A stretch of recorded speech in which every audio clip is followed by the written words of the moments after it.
Kipat bhur kila thang ya ka kali pulit ka ba peniat Hakarsang Police Station ka Changlang District jong ka Arunachal Pradesh halor ka jingsha penyap kawai ka kenthei baladon arphausan snam ka karta.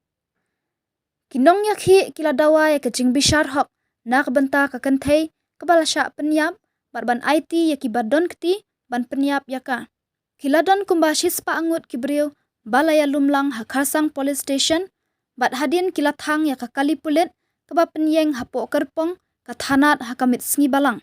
Katkum kitelong khubor layathu bakawai ka kenthei kala jarangai na ka kper slasha hakashnong injan kham hadin nalap ya kamet yap balaput jongka bat kipulit kilakem ya arngut kibriu kibasha keno don kti hakaba penyap.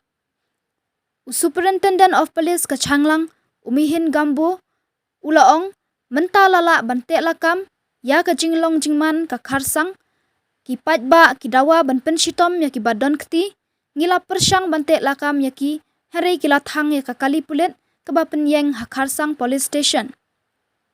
Katei kalong kmi kala jarangai nadu ka hanyau tarik uleber bat haka khatwai tarik uleber la ujor ya ka jingja rangai Hakarsang Police Station. Hadin bangila sedang bantokit lalap ya kamet yap balaput jongka haka laip hau tarik uleber ngilakem ya baro arngut basya keno bat le katkum ki kendon an. Ngin sale ya kabadon kam persya ya ki baro arngut kila syak set patok yathu USP.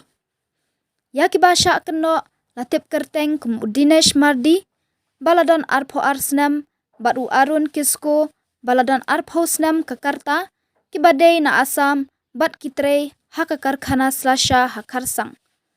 Umihin Gambo ulaong ngidang ap ya ka kaipot jong ka postmortem banlap la kala sya le bejot la nisha penyam.